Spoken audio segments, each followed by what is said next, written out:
Hey guys, this is the MMA breakdown. You're about to watch my predictions for UFC Fight Night 75, Barnett versus Nelson. But what I'm doing with all of my videos from now on, I'm sorry about that. What I'm doing from now on with all my videos is showing you my results from the previous event. So this is for Fight Night Saskatoon. I'm not showing you 191 because that event is tonight, hasn't happened yet. So I'll show you 191 for my 192 predictions.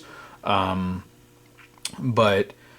yeah, just I'm being transparent, always showing you how I do, and I see some hateful comments sometimes, saying that my predictions aren't worth anything, and feel however you want to about it, but I think my ranking speaks for itself. Last year I finished in the top 250 overall, and this year I'm currently number 719 overall. And even though this event I didn't do so well, I was only 5 for 12. I still moved up, and if you don't believe me, I had my ranking in my previous predictions video after the event before this, the Nashville card, and I was 777. I was 777 after that event, or I'm sorry, you can see for my predictions video for this event, the Saskatoon card. I showed my results from the Nashville card. I was 777 there. It's all on video, and so even though I didn't do so well in the last event, I still moved up to 719 overall. Of course, I'd like to get to where I finished last year. I don't know, probably won't be able to do that, top 200, but I am happy with that. And again, I just think my ranking speaks for itself. So,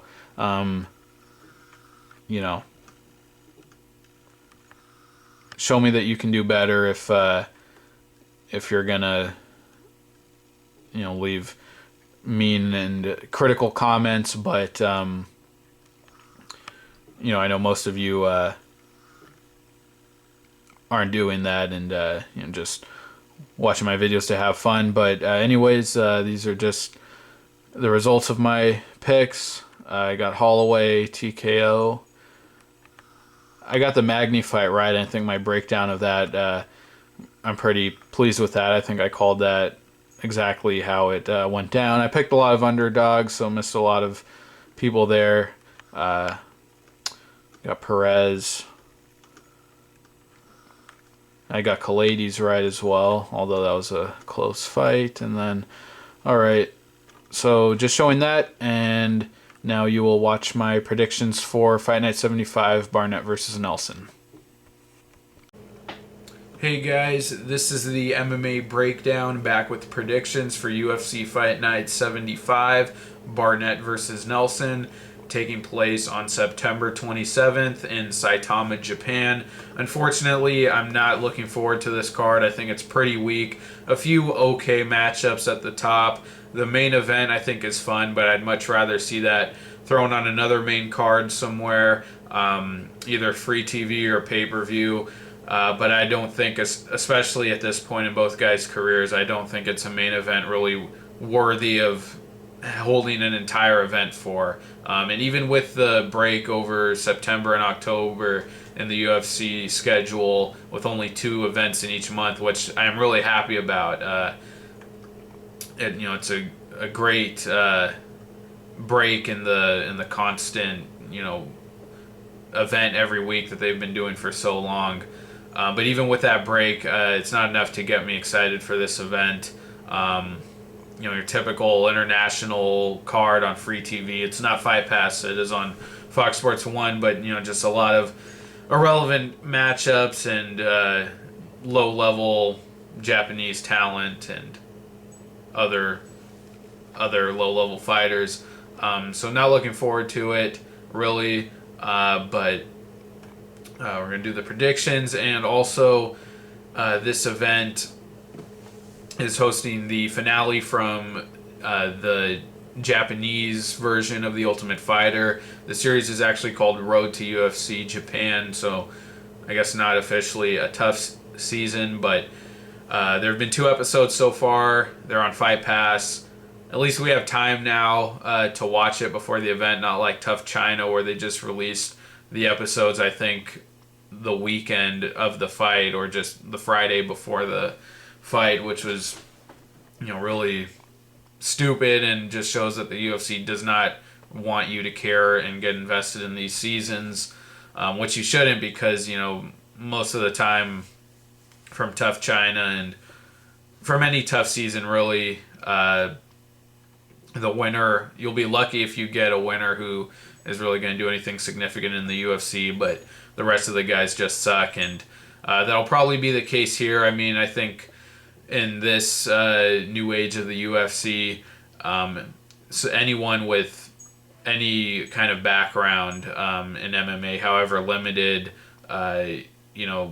can improve fast enough in a short amount of time to hang in the UFC, at least at a low level. I mean, everyone wrote off the tough Latin America guys, but you see Yair Rodriguez, you got to win over an American fighter who had a lot more experience, and Charles Rosa recently. So I'm not writing them off, saying that whoever comes out of this show isn't going to hang, but you saw the winner of Tough China, Zhang Li Peng. He just recently got cut. So these international renditions of Tough, they don't seem to really be producing high level talent, and it's just buried on Fight Pass. There's no promotion for it. They don't run any ads for it, so don't feel bad if you're not watching it, because you shouldn't. I'm kind of ashamed of myself that I'm watching it, and I'm a guy that has watched nearly every single season of Tough since Tough 10, both domestic and international. Only Tough China and Tough Nations I didn't watch. And I'm talking the full episodes, not just the fights. And I've watched every single season. But this series, I'm just fast forwarding to the fights. And one of them was really quick. The other one was a stinker. Mizuto Hirota is on that show, former UFC vet, got cut after 2 fights, I think, a few years ago. So just mentioning that that finale fight will be on the Fox Sports 2 prelim card here, which is, again, really weird. I don't know why they're having a series and they're not putting that fight on the main card, but that's going to be on the prelim card here. But I don't really care who comes out of that unless they, make an impression once they're in the UFC. All right. And as always, follow me on Twitter. My link will be in the description. I always live tweet during fights. I share my official picks from UFC Fantasy, and you can track my progress on there. And, well, you've probably already seen it. I'm going to attach my results from the last fight, the last event, Holloway versus Oliveira. I'll post those results. Well, I haven't done it now, but you've already seen it because I'm going to record that and attach it to the beginning of this video, so you guys can just track my progress. And I'm number 719 overall in the world right now on UFC Fantasy. And yeah, I'm just going to be transparent like that from now on. I'll post my results on Twitter and include it in the video. But enough talking. Let's get to the predictions, and I'll try to keep this pretty brief. All right, so starting off with the Fight Pass prelim card at welterweight, Shinsho Inzai versus Roger Zapata. 2 really low-level guys, at least seemingly. Inzai, he lost his debut to Alberto Mina. That was August of last year. The Bisping versus Lee card in Macau, hasn't fought since. And I don't remember that fight too well. I just remember Mina knocking him out. It was a TKO finish. I can't remember first or second round, but was not impressed with Inzai and wasn't really impressed with Molina either. They just both looked like low-level guys to me. And then Roger Zapata was on Tough 19. And I thought he looked terrible. I thought he clearly lost his fight to Ian Stevens, and that was the fight that there's a lot of controversy over because he basically got laid and prayed and held down for 3 rounds, and was just doing the punching over his shoulder thing when Stevens was on his back. And of course Dana White, because he's an idiot, he justified the decision for Zapata, saying that you don't deserve to win a fight if you just hold a guy down. But Stevens clearly just out-grappled him and dominated him. Zapata did nothing. And then he fought again in the house. I think he fought Diego Lima and got his arm snapped off. And I think it was in the first round. So looks like a very low skill and low level fighter. I'm gonna refrain from making a pick here because I haven't seen any of Zapata's fights since Tough. So I'm just not gonna make a pick. But I just think these are both low level guys that do not belong in the UFC at all. All right, Fox Sports 2 prelim card. I always really hate that they still put fights on Fox Sports 2, the channel that no one really gets. It doesn't make any sense at all, but whatever. At lightweight, Naoki Kotani versus Cajun Johnson. I think this is a lock for Cajun Johnson, pretty much. I mean, Kotani's just looked like a punching bag in his 2 UFC fights. His debut against Norman Park got finished. He's the only guy that Park has finished in the UFC, so that might be evidence of something. And then his next fight against Jan Cabral got submitted and just didn't put up much resistance in either of those fights. Cajun Johnson, a guy who I think I kind of wrote him off after Tough, and then his debut fight in the UFC, got knocked out in both fights pretty brutally in the Tough House by Chad Laprise, and then his debut against Tai Hyun Bang. But his last fight against the Tough China winner Zhang Li Peng got him kicked out of the UFC by winning a pretty uneventful decision, pretty much just dragging him down to the ground. Got the waist lock on the feet a lot, and looked like a sloppy grappling match, but did control him on the ground, got him down enough to win the decision. I think he can do that against Kotani, who has just looked terrible, and has really done nothing at all to prove that he's even a skilled fighter at a low level. So I'll take Johnson, but Johnson definitely has his problems too, and seems to have a suspect chin, has suffered some brutal knockouts to this point. So you have to be careful with him, but I'm going to take him to win this fight by decision. All right, next up at lightweight, Nick Hein versus newcomer Yusuke Kasuya. The newcomer Kasuya, obviously don't know him, so I won't be making a pick here. Nick Hein, I really think he's overrated. I mean, another one of these guys who's a product of the UFC international expansion from Germany, and has some skills. Really heavily muscled for a short guy. I think he's about 5'6", and I thought he's had moments where he's looked good. Looked good against James Vick. I actually thought he won that fight and mixed up his striking and wrestling well there. Had Vick in a crucifix at one point. But his debut against Drew Dober, I didn't think was terribly impressive, and was able to land more than Dober, but his striking arsenal is pretty much limited to his overhand left, I think. But did eat a lot of shots in that fight. And his last fight against Lucas Sajewski, just kind of a no-name newcomer, did not really have a dominant performance, just kind of cruised and did enough to win. His shots looked a little cleaner, but I don't expect big things out of Nick Hein. I would expect him to win this fight, definitely, but I'm not going to make a pick. Next up will be the featherweight finale fight from the series Road to UFC Japan. And I'll make another video once that fight is revealed. But yeah, we don't know the fighters there yet. So moving on to the last fight on the Fox Sports 2 prelim card at featherweight, Katsunori Kikuno versus Diego Brandao. I think this is one of the more interesting matchups, but again, two guys who I'm not high on just because they haven't really been progressing for a while now. I think Brandao has the edge really everywhere in this fight, both on the feet and the ground. Kikuno did get the submission over Sam Sicilia, was able to take him down and submit him, but Brandao, I think, will just dominate him there on the ground. This is a guy who is really slick on the ground, has really clean jiu-jitsu there.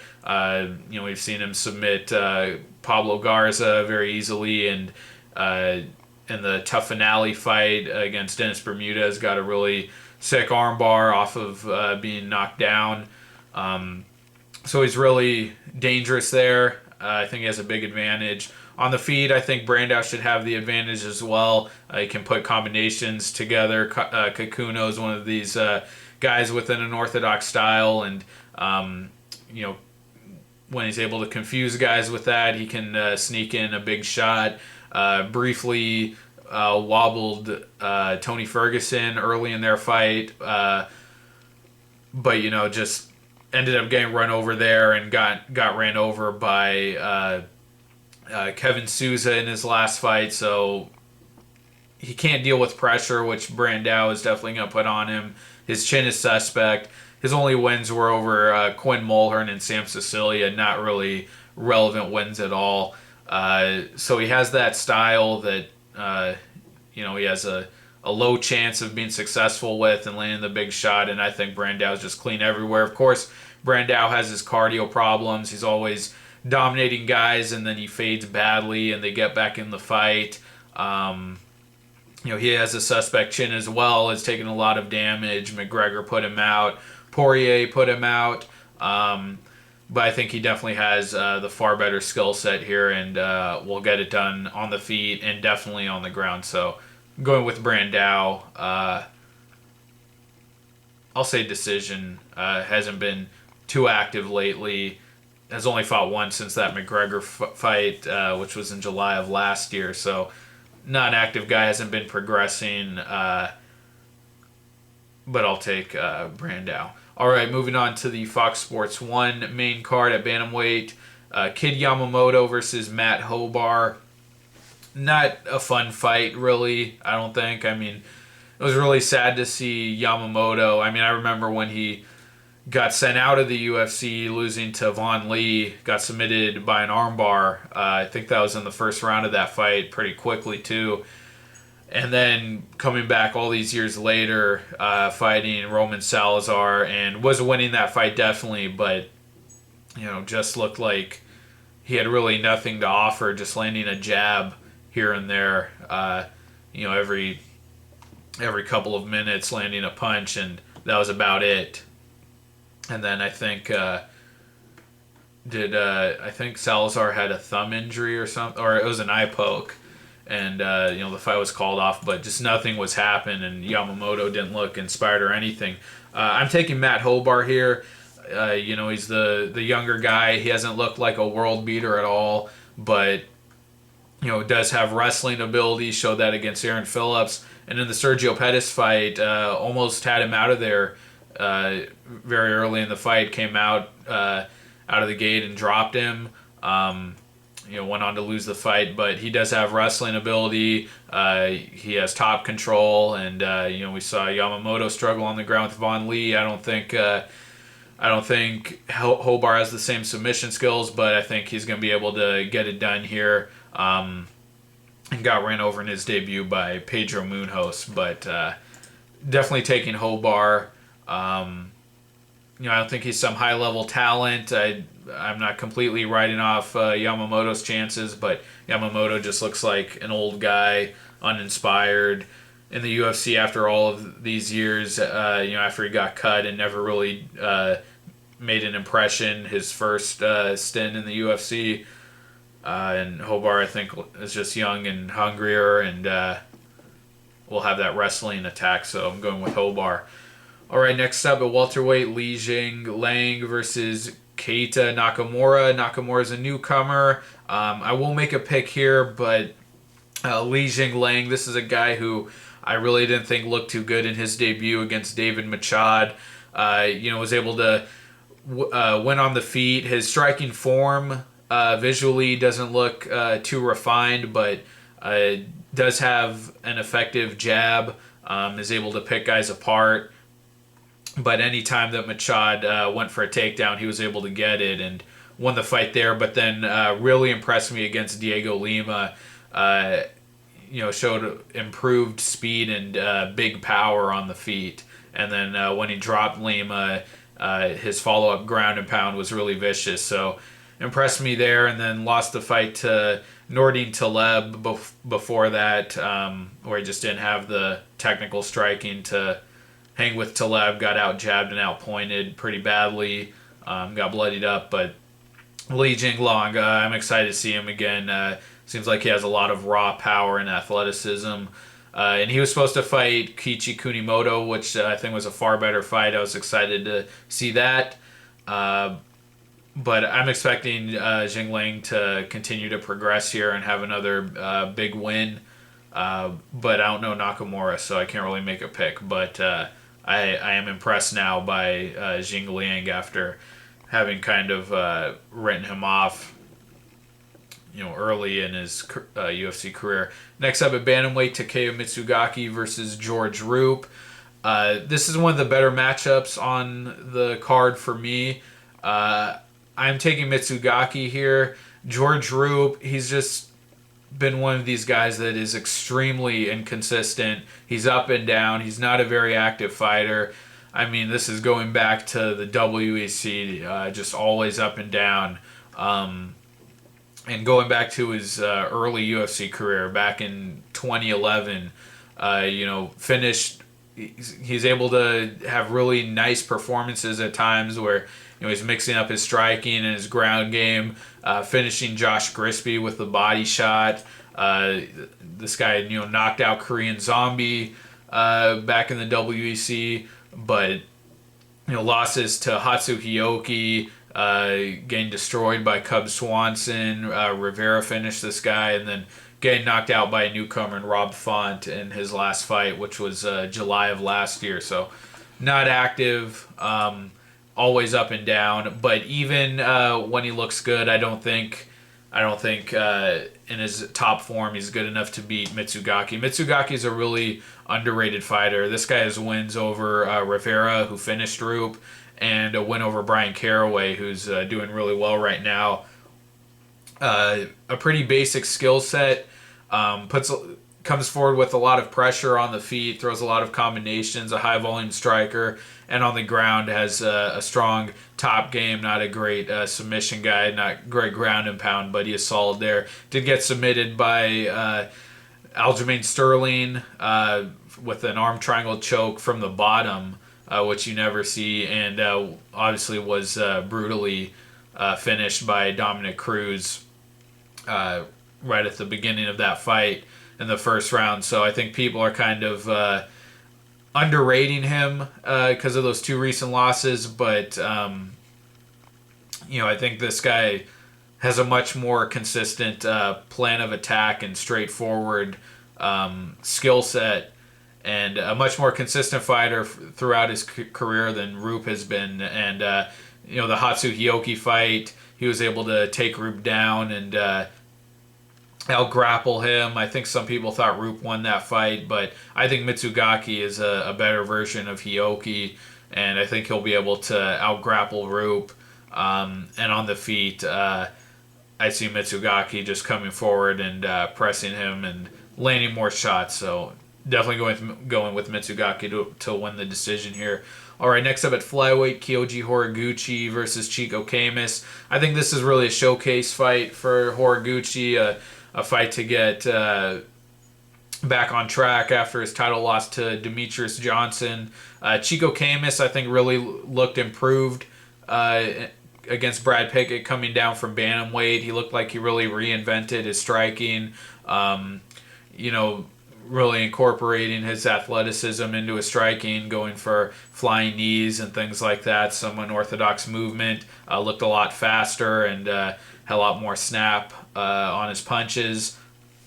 But Kyoji Horiguchi, I think, is another guy who has a unique, unorthodox striking style, and he's lightning fast, has big power. Hasn't really fought top guys, but and was pretty much dominated by Demetrius Johnson up until getting finished in the 5th round. But did hang in there with the champ for 5 rounds, even if it wasn't competitive. And Camus also gave Cejudo a really tough fight last time out.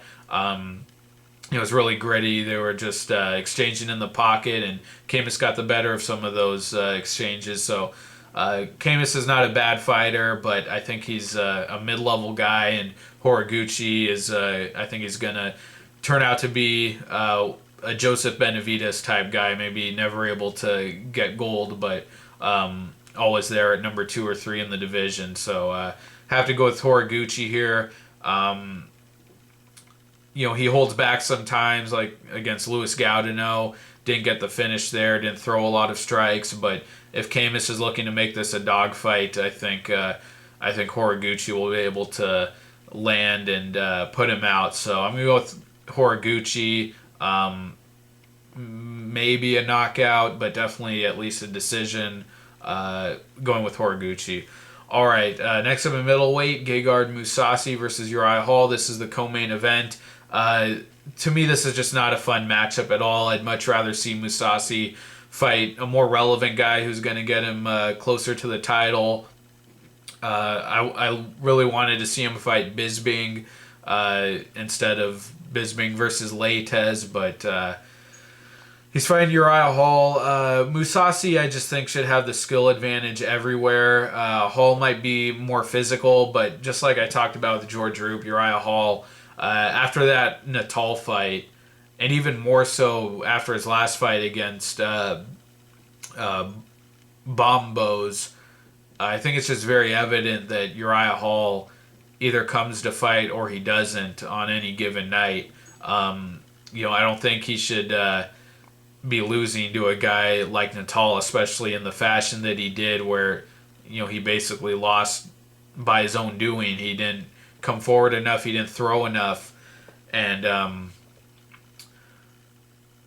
then you see in his next fight against Bombos, he definitely still has the power and the athleticism to just wipe the floor with guys.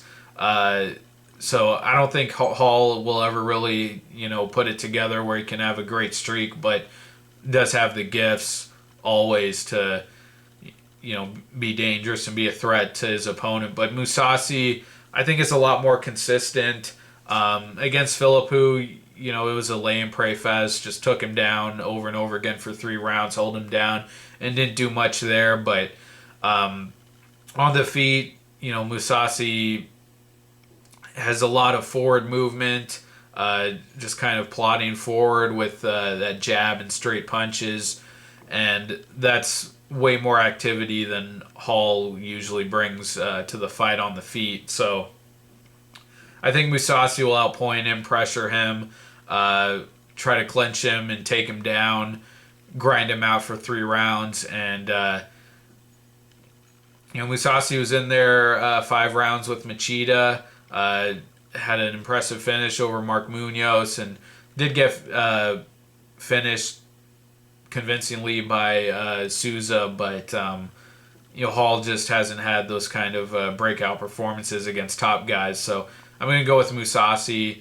I don't think he minds winning in a really slow-paced stinker fashion. So I think he fights a smart game plan and just tries to really bog this down to a slow pace, out jab Hall, and press him up against the fence, take him down when he can. So Mousasi for the decision. And then the main event at heavyweight, Josh Barnett versus Roy Nelson. Like I said, a fun fight.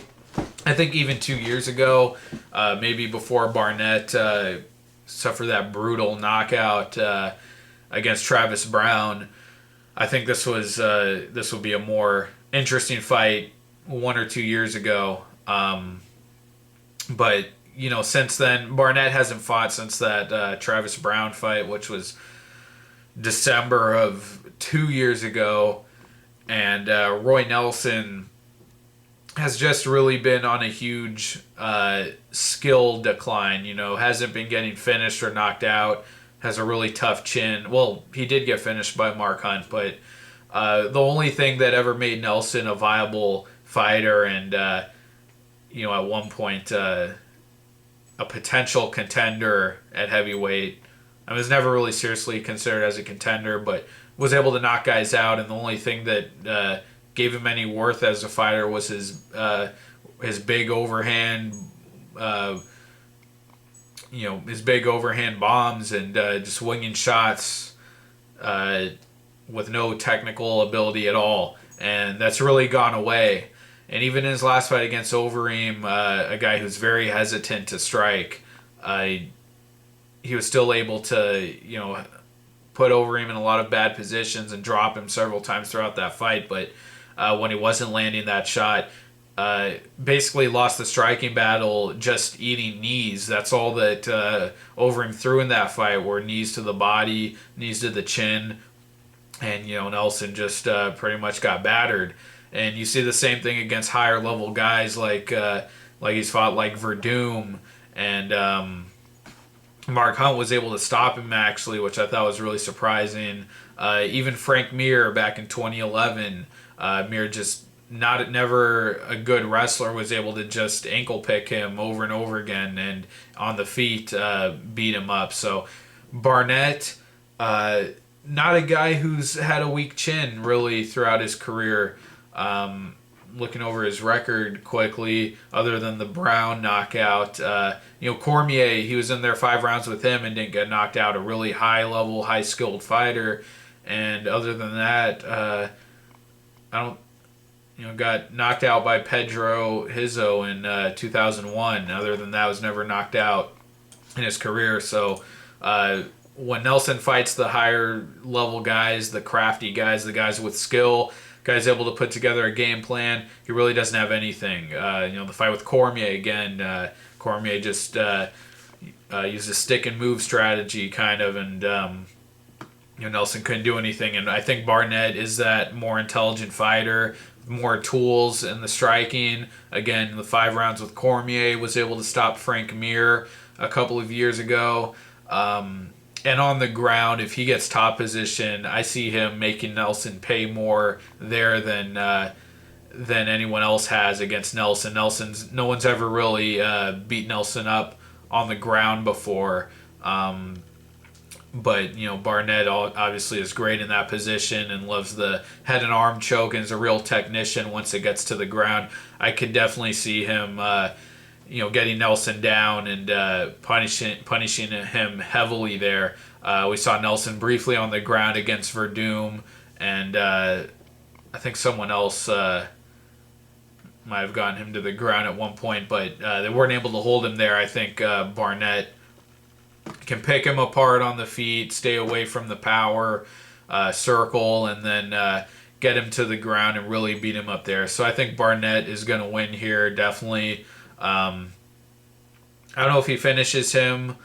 Well, it is 5 rounds, and I am going to take Barnett for a finish, actually. I think it's going to be late, probably after the 3rd round. But I think he wears Nelson down enough, beats him up in the clinch, and gets him to the ground, tires him out. I think he gets a late TKO. So I'm going with Barnett. And that's it, guys. Thank you for watching this video. Those are my predictions for UFC Fight Night 75, Barnett versus Nelson. Follow me on Twitter. And I'll be back very soon with my predictions for UFC 192, Cormier versus Gustafsson. Take care, guys. I'll see you later. Goodbye.